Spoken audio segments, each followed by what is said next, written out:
Inhaled medications are better. Gone are the days where whether it's a guideline or whether you see our standard of practice, unless it's an emergency, we would give the steroids, but gone are the day where your Derifilin, tablet Astalin, and all were given routinely.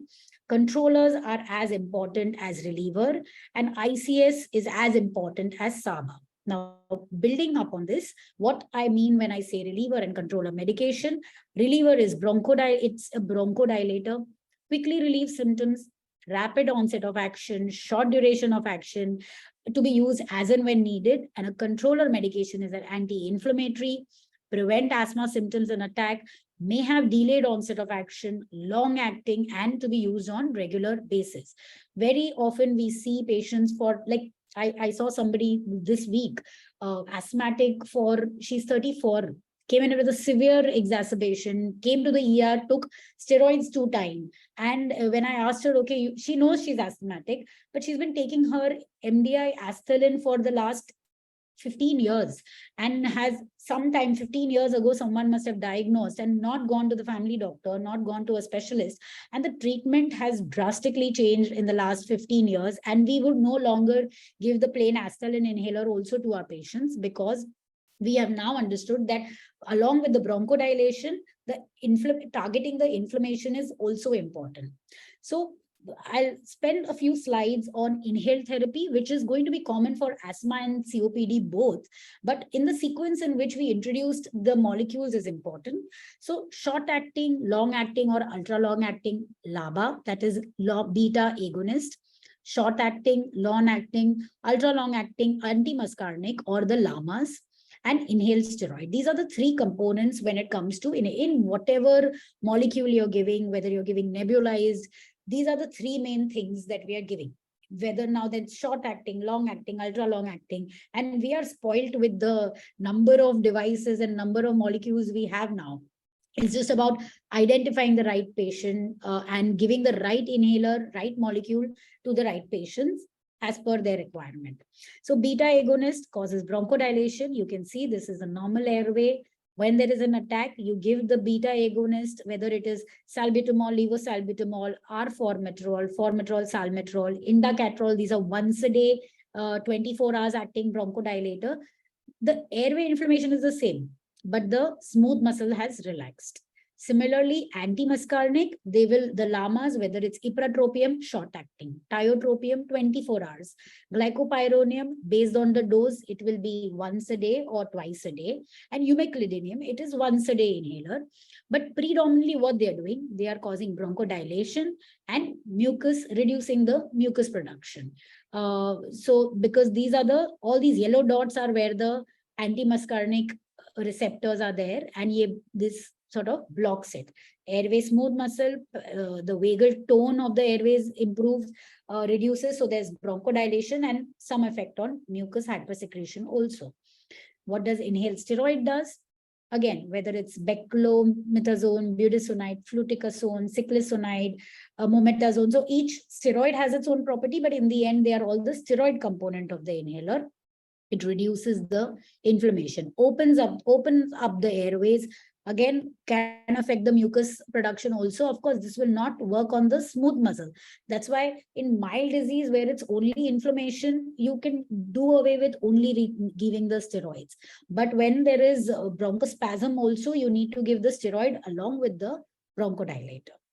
Now, what are the things that we've realized? 5 years back, what we knew and what we know now is that MART therapy is also good enough. What is MART therapy? It's a maintenance and reliever therapy. So in a single inhaler, you have the long-acting bronchodilator and the inhaled steroid. You identify inflammation is also equally important. Now we have newer drugs, like I just showed you. We have newer devices, like I'm sure you all see this in the market. You have breath actuated devices, MDI with spacer, but device is a completely different topic in itself. And, for the interest of time, I have not covered that. And the most important and the paradigm shifting identification in asthma management is that even if you do everything correctly, there are 5% of the patient who are innately severe, and we call them severe asthmatic. It's not because of what they're doing. It's not because they didn't take the inhaler. It's not because, after you do all of it correctly, there are some patients who are bad, and I'm sure you all see this in your routine practice. This is the single maintenance and reliever therapy, formoterol and steroid. Whether it's budesonide or beclomethasone, whatever. Formoterol, why specifically formoterol? Because it has a faster mechanism of action. So when the patient takes it, in 30 minutes, they will feel the bronchodilation. Whereas in salmeterol, the peak occurs in 3 hours. So it's as good as the patient taking, say, an Astelin or a Duolin, where they walk around with it because they feel immediately better. The equivalent is, say, a sorbitrate for an angina patient. So bronchodilation and anti-inflammation, both in the single inhaler. So there is a fixed dose that we give the patient, and whenever the patient is extra symptomatic, we tell them to take the additional dose of the same inhaler. Again, this is one of the slides where I said, don't worry, we are not going to go through the whole thing. But what is important, I want you all to understand, is that there are steps. Okay, so if the person is mild, you give them low dose ICS plus formoterol. If the person has more symptoms, less control, you go to a maintenance. So here it's only as and when needed. Take it when you're symptomatic. Patients are really happy because nobody wants to be dependent on inhalers or want to take it forever. But when you have more frequent symptoms, take the low dose maintenance ICS formoterol twice a day. And whenever you need it, take it as a reliever also. Step 4, you go to medium dose ICS if the patient is still symptomatic, or where the patient has daily symptoms, waking up with asthma. So we have our ways to assess whether this is a mild, moderate, intermittent, or regular treatment is going to be required.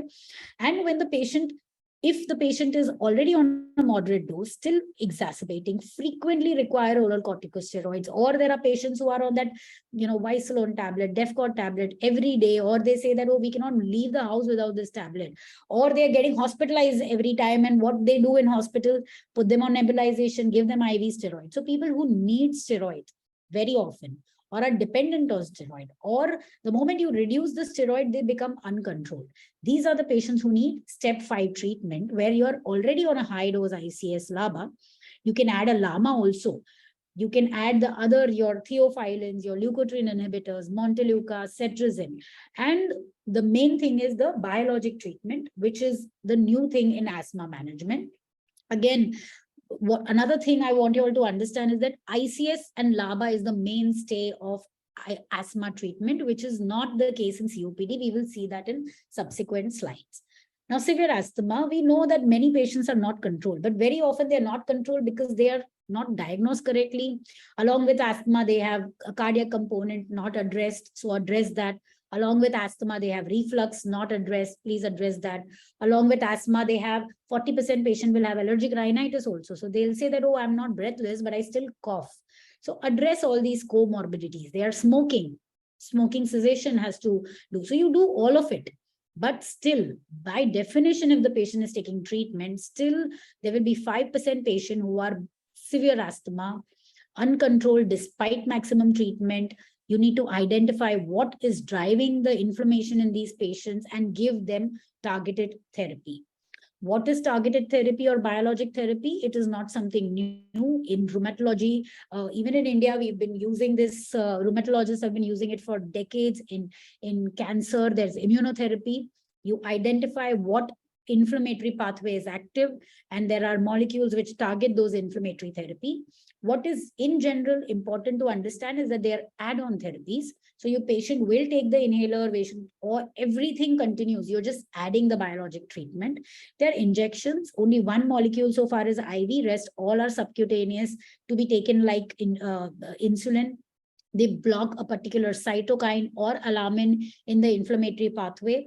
They reduce exacerbation. They reduce the need for oral steroids. This is the two things that we used to talk about 5 years ago when we only had one biologic molecule. But now with more data and more upstream targeting of the inflammation, these molecules can also improve lung function and quality of life. there is no endpoint to treatment. They have to take this. We tell them to commit to at least 1 year of treatment if they are such severe asthmatic, and then take it from there, whether who needs it, whether we can reduce the dose, things like that. And well-selected patients, and if they are adequately treated, they can actually go in remission. Whereas remission is something that was never discussed. Imagine having a disease-free life on treatment, but a disease-free life, or an exacerbation or a symptom-free life. And that is completely transformational for the patient as well. What are the approved biologics? Not going in detail, but omalizumab, which is anti-IgE, mepo, benra, reslizumab, anti-IL-5, dupi, which is anti-IL-4, and tezepelumab is anti-TSLP. These, no need to remember this, but I only want you all to, these are the only 3 currently available in India. Again, no need to remember this diagram, but what I want you to understand is that we keep saying, patients keep saying that I do everything well, I don't smoke, still I'm getting these triggers and symptoms. Because what is important to identify that the way there is allergens that trigger the airway, this is the epithelium. There is pollution that triggers, there's microbes that trigger, there is irritants that trigger, somebody staying in close to an industrial area. So it's so multifactorial, the trigger to our patients with airway disease, that even if you control one, so very often I get patients, they read it somewhere, they're like, oh, this is allergic, okay, let me do an allergy test, let me do allergen immunotherapy, will that be okay, will I stop exacerbating? The answer is probably not always. It will depend that if only one allergen is a trigger for you or not. And if you have these other components which are triggering your asthma, we may not. So the important areas are goblet cells, again important even in asthma. When whatever triggers, this is the first line of defense is these macrophage, IL-5, and these alarmins. The first line of defense is the alarmins. Then there is a cascade of inflammation, IgE mediated. What is more and more recognized that all asthma is not just IgE mediated, only a small percentage which are atopic and eosinophilic mediated asthma. But there is a non-atopic asthma also. So these are patients who probably don't have a family history, who are obesity related, middle-aged females. It's very common in them. And the inflammatory cascade is completely different. There is nothing to do in IgE it's not got anything to do with IgE. And they are triggered by IL-5, IL-4, IL-13. So this is important to identify. And when it comes to biologic, anti-IgE, that is omalizumab, they target anti-eosinophil. So the 3 molecules we spoke about, that benralizumab, mepolizumab, reslizumab. Then there is anti-IL-4, because if you block IL-4, automatically 13 and 5 both get blocked. So more and more symptoms. So nasal polyposis patients where IL-13 has been identified to be, and we know that nasal polyps patient, even after surgery, there is a chance of recurrence. So eventually we will be able to offer these molecules to them as well. And lastly, anti-TSLP. This means the upstreaming. So this is upstream to downstream that happens. And these are the molecules: omalizumab, mepo-benra, resli, dupi, and tezepelumab. And this is just conceptually, I want the audience to understand this. Now, the struggle with airway disease is, mild. They're like, I don't want to be on inhaler. Adherence to inhaler is a big problem. Incorrect technique, mistakes while taking the inhaler, preferring oral tablets. Severe asthma, continue to take oral tablets. The cost of biologics, because these are all expensive molecules. Nebulization, and the SOS, go to the family doctor, go to the emergency department and take an injection. So I won't emphasize more, but we know this, that intermittent and continuous steroids, oral steroids, systemic steroids are associated with cerebrovascular, heart failure, diabetes, cataract, fracture, osteoporosis, so many issues. That's why steroid sparing, these biologics are steroid sparing, and it becomes very important. And this is the question we need to ask ourselves and then explain to our patients, that what is more important to treat? Is it important that all our resources go in treating blindness, or it's better to control your diabetes better? Is it important to treat CKD or control? Do we want more kidney transplants, or you want a better diabetes control? Definitely better diabetes control. What do you want? Extremely high end quality of care for diabetic foot, or just control your diabetes better? Similarly, do we want deformed joints, or identify the disease in the inflammatory arthritis period so that you prevent deformities? What is better to target and treat, cirrhosis or fatty liver? So it's the same analogy when it comes to airway disease. And this is very important to understand. And these next two diagrams are from real life biopsy specimen of patients who were inadequately treated, or what we call it remodeled asthma, where the asthma almost behaves like COPD, where it's an irreparable damage to the airways. Need not go in the details, but can you see these transparent white dots? These are goblet cells. So we have goblet cell hyperplasia. Can you see these smooth muscles? These are smooth muscle hyperplasia. Can you see this extremely pink color? So these are the alveoli here, vasculature here, and there is subepithelial and endothelial fibrosis. So fibrosis, smooth muscle hypertrophy, and hyperplasia of the airways, and permanently damaging. And then when you give them, they're on home nebulization, are not better. They need steroid, then steroid related complications, and there's like a cycle that happens. So I tell young patients very often, and parents also, that instead of being in the denial of the disease, identify the severity, try to minimize how much medication you need, but don't stop medication, because there is a long-term consequence to that. Very often these home BiPAP patient, type 2 failure, where carbon dioxide is there, a lot of them are remodeled and severe asthmatics.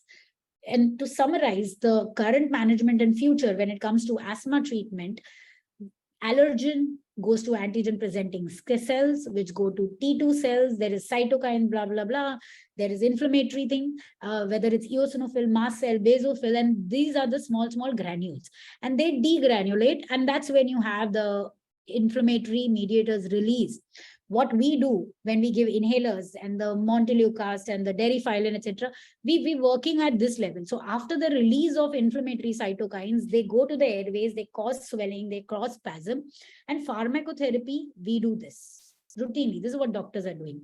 What we ask our patients to do is identify the allergen. Kisse hota hai? Do you eat something and it happens? Do you there is a particular agarbatti that you have, a particular perfume that you have?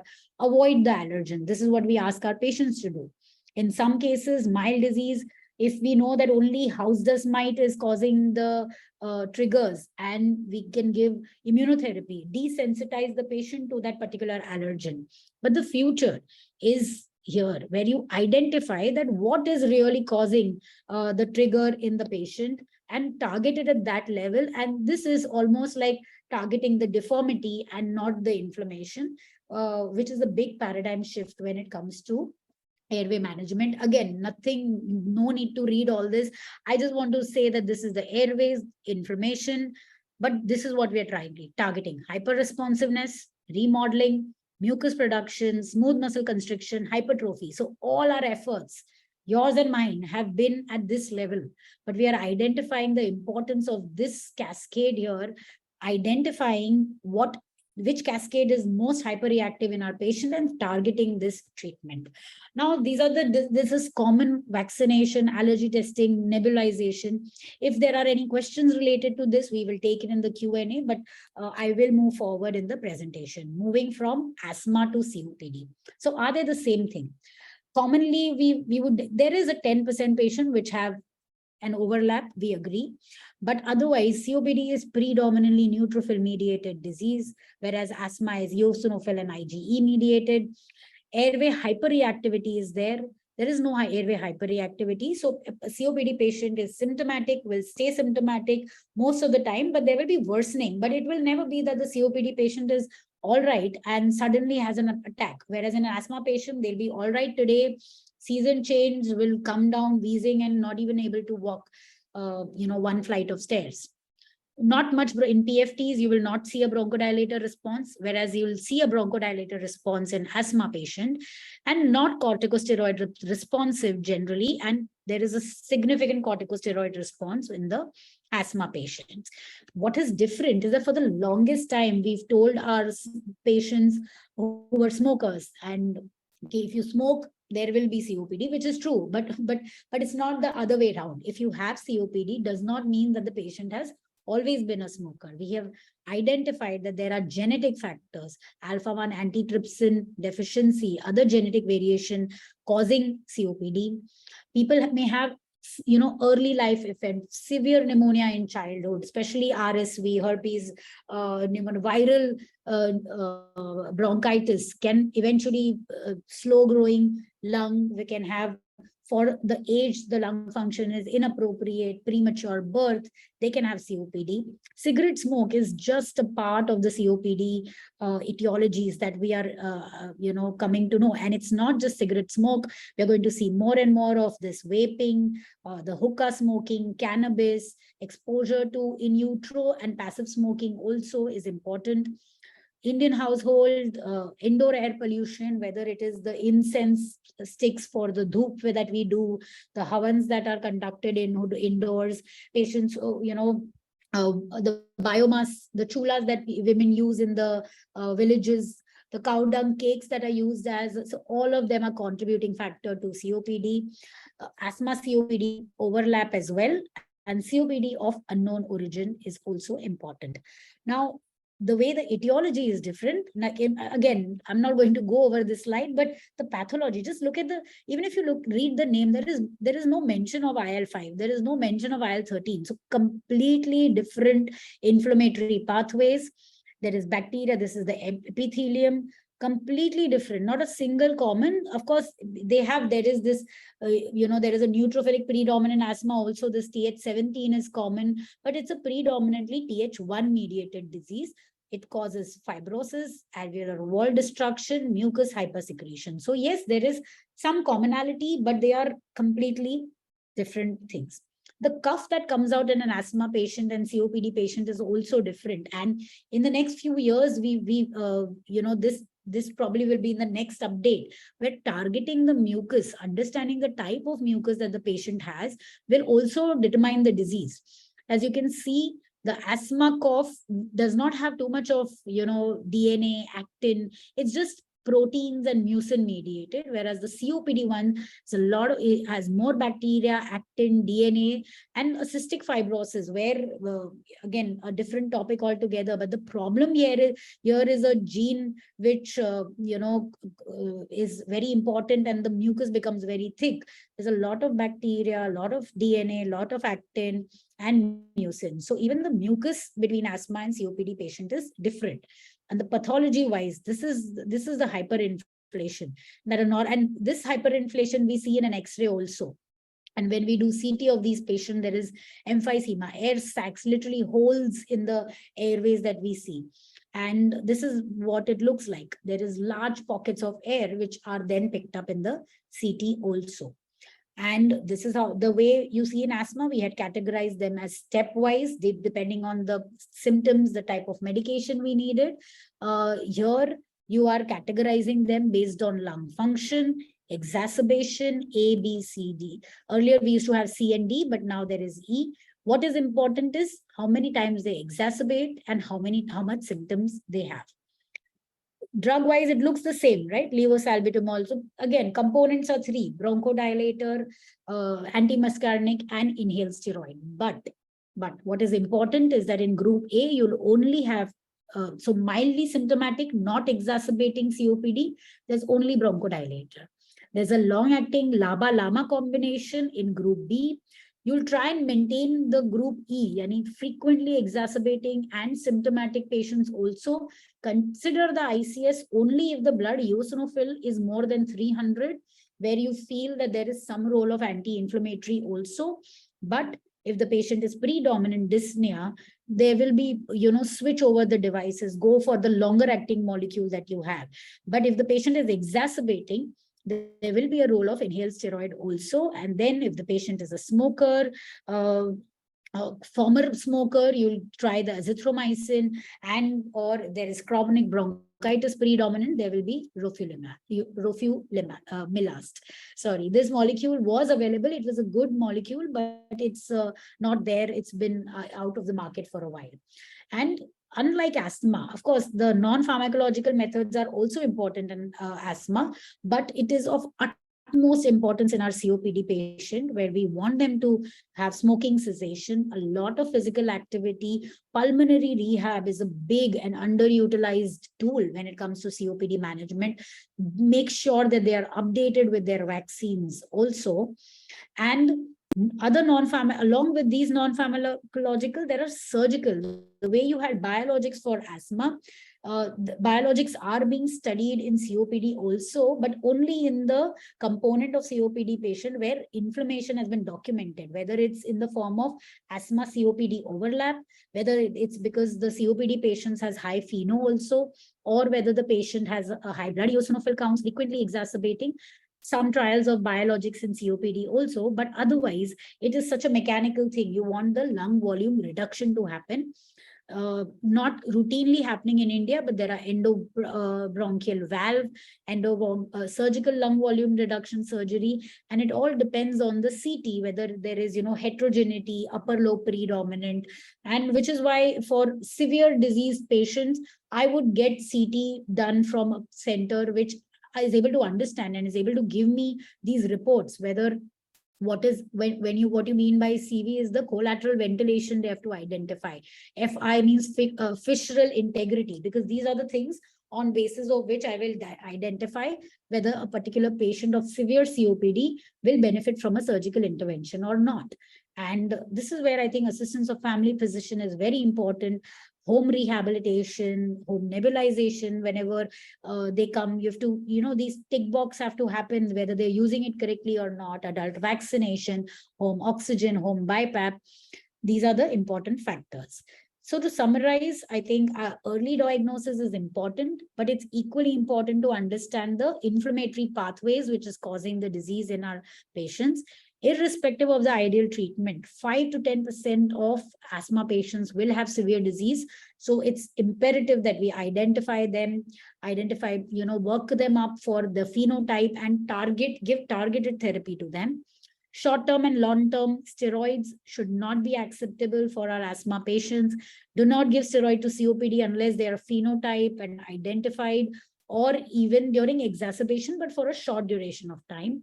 And optimize the non-pharmacological intervention in our COPD patient. Disease is not just limited to airways, it is also the systemic inflammation. So you have to address their osteoporosis, depression, GERD, nutrition, all these components as well. And with this, I would thank the audience and everybody for a patient listening. These are the ways to get in touch. And I think we can move to our Q&A, and I'll be happy to take questions if any.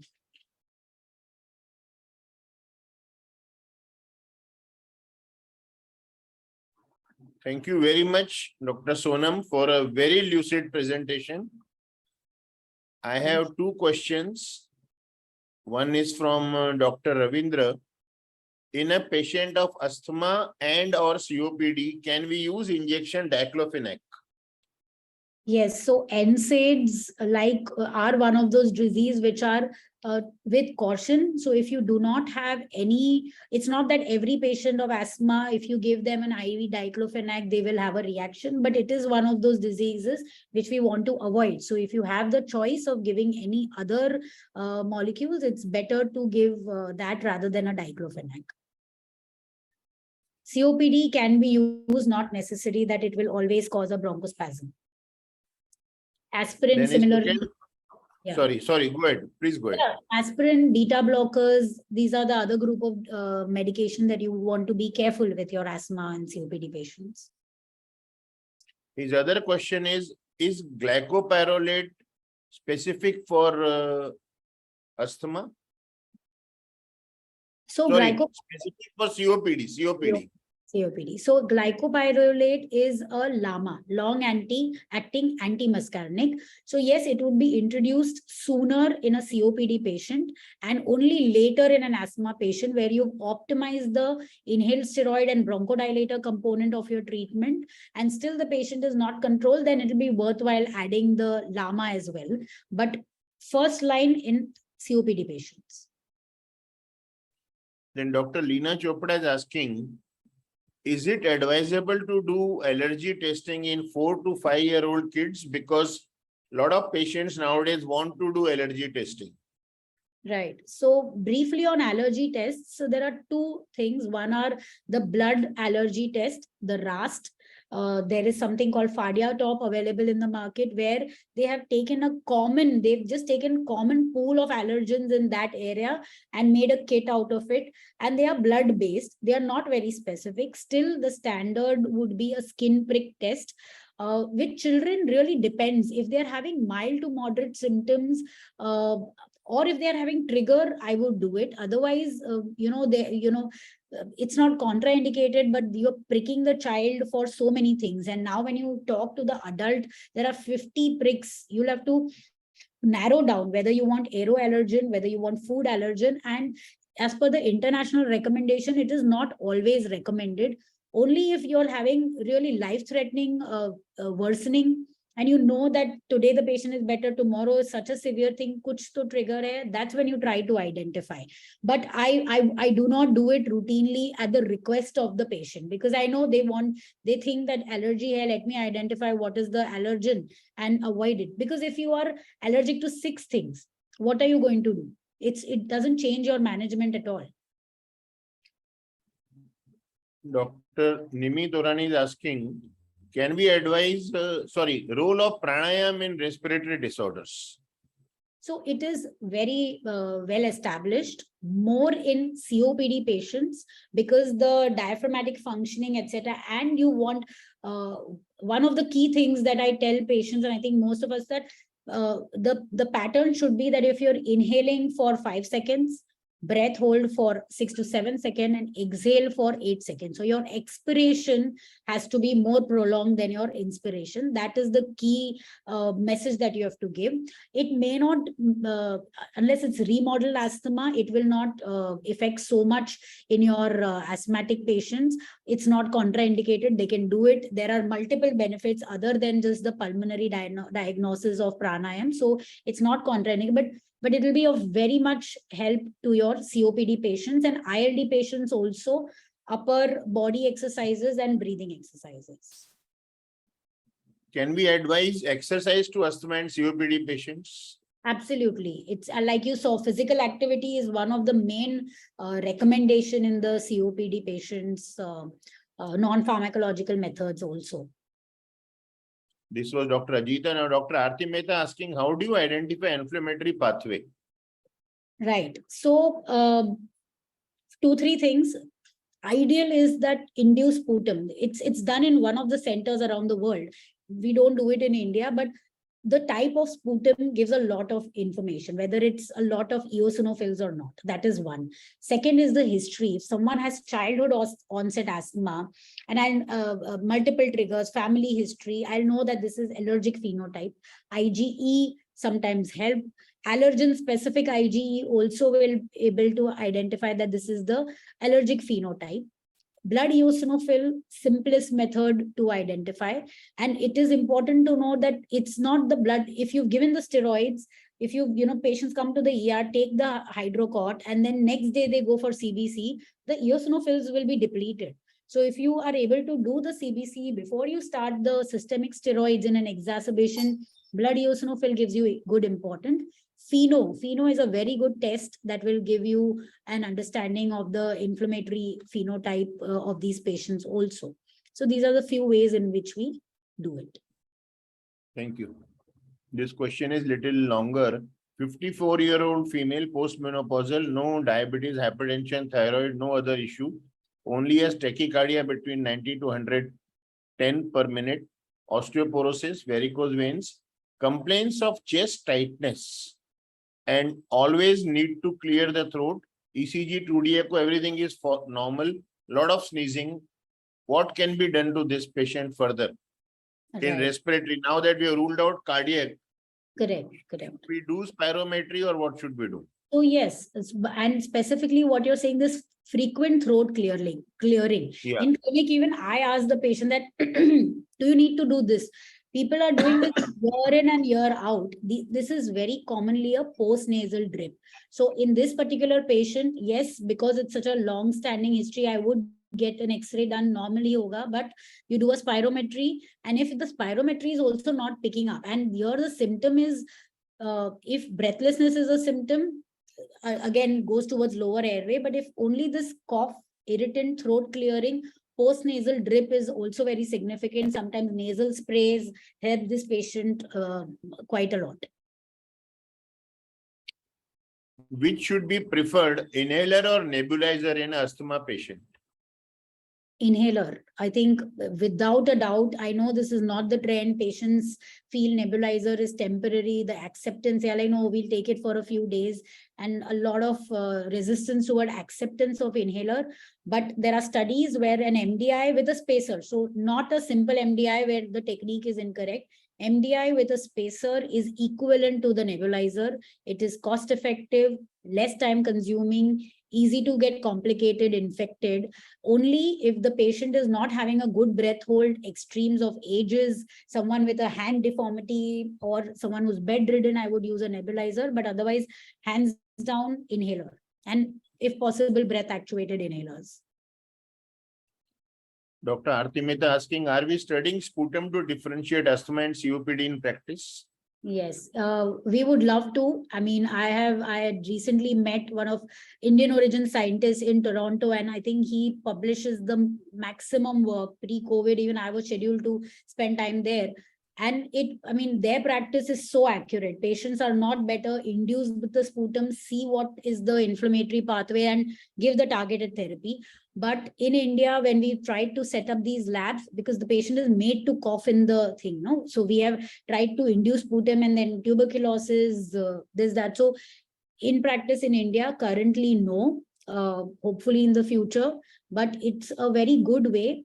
But the acceptance is poor all around the world because it's a tedious test to do, is what everybody feels. So UK group doesn't do it. US and Canada, certain centers do it. Dr. Bhupesh Pandya, can COPD be reversed? So two things, and this we tell our smoking patients. There are studies where, so if you are in your 20s and you stop smoking, assuming that this is smoking related COPD, you see that the rate of decline, you won't get an improvement in lung function, but the rate of decline will match that of an aging population. So if I'm healthy, non-smoking, still 30 ml per year, my lung function will decline. And a smoker's and a COPD patient's rate of lung function decline will be faster. So whenever you intervene in terms of medication and stopping the trigger, the rate of decline will come close to the healthy individual. Whether you can reverse emphysema, maybe not, but yes, they will be better controlled and symptom wise, they will be much better. Dr. Mahesh Muthe, can Montelukast be used to prevent asthma? If yes, for what duration? Again, it's a mast cell stabilizer. So you can't prevent it, because as we saw that mast cell is only one of the ways in which the inflammation happened. You can still have the IL-5 eosinophil mediated. So you do not have Montelukast will not block the degranulation of the eosinophil. So not to prevent asthma, management, and that's why Montelukast works for some, but not for all. So no, in short. Is Derifilin injection advised in acute attacks? It has been wiped out of the practice guidelines, international practice guidelines, because no randomized control trial found that to be of benefit. Although having said that, we do have patients who definitely benefit. So COPD patients, but not in my asthmatic unless there is a remodeling. In my asthmatic, I would then rather have them identify, put them on biologics if possible, but not waste too much time. Step 5, you can try, but I wouldn't bank on it. Dr. Ganatra is saying allergy test reports very often give mites as responsible.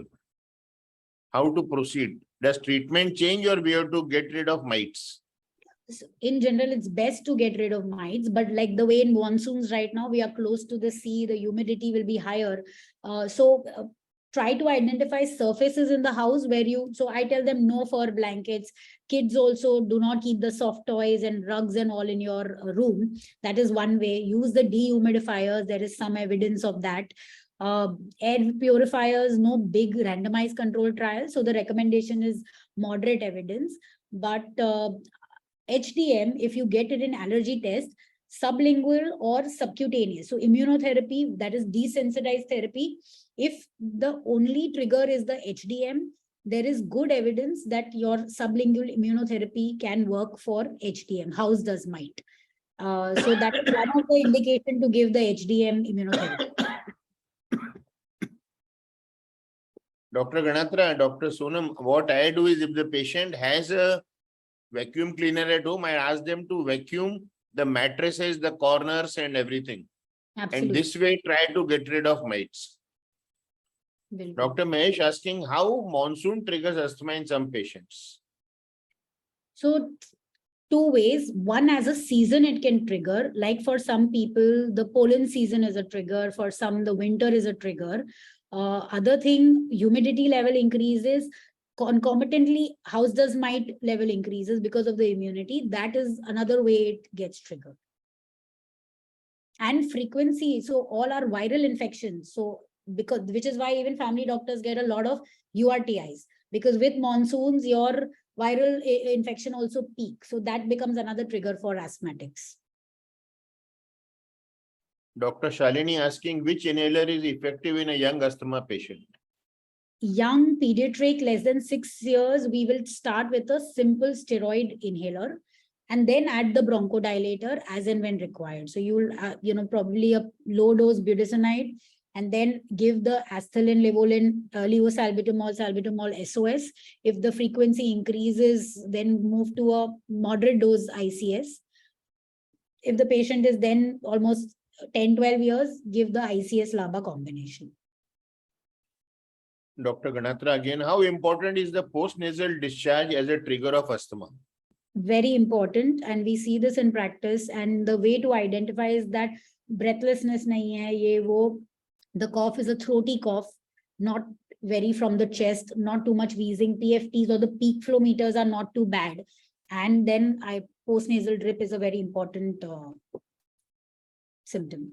Dr. Ravindra, injection terbutaline and injection adrenaline, are they recommended for severe asthma cases?